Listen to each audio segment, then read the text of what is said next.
नमस्कार जी। मैं doctor Sunita Kamal, SPC government college Ajmer, associate professor in HOD in history department. देखिए विद्यार्थियों, आज जो वीडियो हम डिस्कस करने जा रहे हैं वो है 19वीं शताब्दी में जो समाज सुधार हुआ उसके क्या परिणाम हुए, कि क्यों समाज सुधार हुआ। आप देखिए, इससे पहले जो वीडियो हमने बनाया था उसमें मैंने आपको ये बताया था कि 19वीं शताब्दी में समाज सुधार होने के क्या कारण थे। अब आप देखिए, इसको समाज सुधार भी कह सकते हैं और इसको पुनर्जागरण भी कह सकते हैं। तो एक ही प्रश्न है ये। अब आप इसमें कंफ्यूज ना होइएगा। अगर आपके परीक्षा में ये आता है 19वीं शताब्दी के पुनर्जागरण से आप क्या समझते हैं या 19वीं शताब्दी के समाज सुधार से आप क्या समझते हैं, तो इनका आंसर एक ही होगा। तो अब ये सवाल ये उठता है कि जो 19वीं शताब्दी में जो समाज सुधार हुए थे या पुनर्जागरण हुआ था उसके क्या परिणाम हुए। तो वो जानने के पहले हमने ये देखेंगे हम कि पुनर्जागरण किसको कहते हैं। पुनर्जागरण का अर्थ भी यही होता है कि फिर से जागना या फिर से उदय होना। अब ये है कि इसकी आवश्यकता पड़ी क्यों।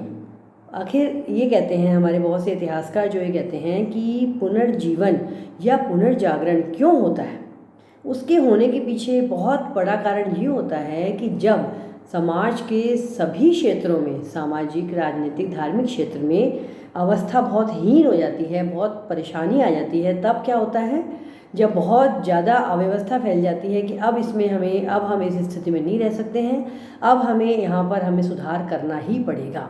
तब उस समय में क्या होता है, सुधार होता है। तो उसे कहते हैं पुनर्जागरण। और कुछ ऐसे संत महात्मा या कुछ ऐसे प्रवचन देने वाले लोग पैदा होते हैं जो ऐसे विचार प्रकट करते हैं कि उससे अपने आप सुधार की दिशा में हमारा कदम अग्रसर होने लगता है। अच्छा, अब ये सुधार जो है ये किन किन क्षेत्रों में हुआ और इसके क्या परिणाम हुए। तो ये जो सुधार हुआ उसके परिणाम क्या हुए। परिणाम ये हुए कि अब आप देखिए, परिणाम एक ही क्षेत्र में नहीं, उसके परिणाम सब क्षेत्रों में पड़े। वो राजनीतिक क्षेत्र में भी पड़े, सामाजिक क्षेत्र में भी पड़े, आर्थिक क्षेत्र में भी पड़े और साहित्यिक क्षेत्र में भी सुधार के परिणाम हुए। क्योंकि अब राजनीतिक क्षेत्र में अगर हम लेते हैं तो अब आप देखिए, इस समय में क्या था, इस समय में मध्यकाल का युग आ चुका था और हिंदू और मुसलमान दोनों का ही समय प्रशासन का चल रहा था। और मध्यकाल में जो हिंदू और मुसलमान दोनों में अंग्रेज, उस समय में, उसके बाद में क्या हुआ, उस दोनों में अंग्रेज़ों के प्रति जो गुलामी की जो दास्तान हो रही थी उसके प्रति सुगबुगाहट चालू हो गई थी। तो दोनों ने ही अंग्रेज़ों के विरुद्ध राष्ट्रीयता की भावना का प्रसार करना शुरू किया और एक तरह से राष्ट्रीयता की भावना का क्या हुआ, उत्कर्ष हुआ। अब ये हुआ किसके नेतृत्व में, महात्मा गांधी के नेतृत्व में। एक तरफ पहले हिंदू राज्य था, फिर मध्यकाल में मुस्लिम राज्य आया और फिर इसी बीच अंग्रेज़ों का राज्य प्रारंभ होने लगा बहादुर शाह जफर के बाद में। तो इस बीच में सुगबुगाहट हो गई थी। तो इसमें क्या हुआ कि महात्मा गांधी के नेतृत्व में अंग्रेज़ों से संघर्ष करके अपनी स्वतंत्रता प्राप्त कर ली थी।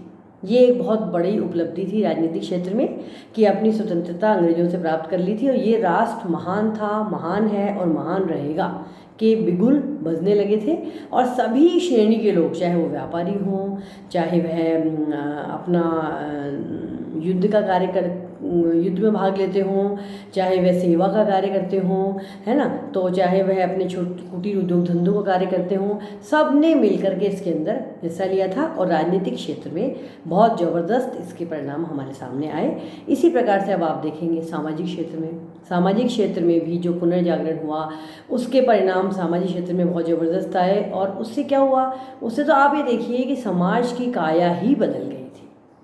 समाज में जो सामाजिक बुराइयां पैदा हो रही थीं वो बुराइयां समाप्त, सारी जो कुप्रथाएं जिनको बोलते हैं वो कुप्रथाएं समाप्त होने लगी थी। और समाज में फिर से एक नवीन चेतना का प्रारंभ होने लगा था। बाल विवाह समाप्त होने लग गए थे और सती प्रथा का अंत होने लगा था और शिशु हत्या खत्म होने लग गई थी, शिशु हत्या बंद होने लग गई थी। इस प्रकार से ये सब जो रूढ़ियाँ, रीति रिवाज थे और दकियानूसी जो विचार थे, बलि प्रथा थी, वो सब समाप्त होने लगे थे और वापस नई चेतना का फिर संचार होने लगा था। अब आप देखें धार्मिक क्षेत्र में धार्मिक क्षेत्र में हिंदू, मुस्लिम, पारसी, सिख, ईसाई सब आपस में मिलकर के प्रेम भाईचारे के साथ में रहने लगे थे और नवीन चेतना का प्रसार हुआ। और जो जिसे कहते हैं कि तर्क की शक्ति का बहुत ज़बरदस्त विकास हुआ था। और उसमें ये था कि कोई भी व्यक्ति किसी भी बात को आँख मूंद करके स्वीकार करने के लिए तैयार नहीं था। वह हर बात को तर्क की कसौटी पर कसता था। तर्क की कसौटी पर कसने के बाद ही किसी बात को वो स्वीकार किया करता था। तो एक तरह से कौन सा जागरण कहते हैं उसको? तर्क की कसौटी पर कस के किसी बात को स्वीकार करना बौद्धिक जागरण कहलाता है।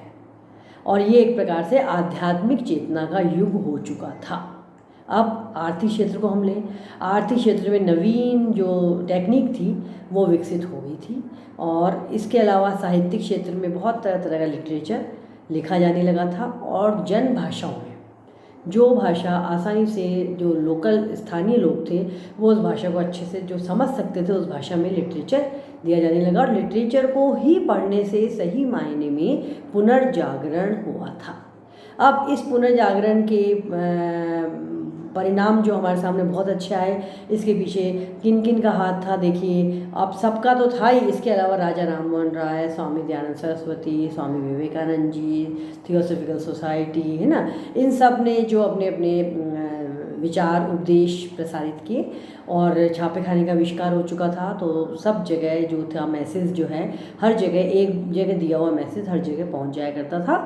और इस प्रकार से जो रेनेसा है, पुनर्जागरण है, उसके जो परिणाम थे वो हमारे सामने आए थे।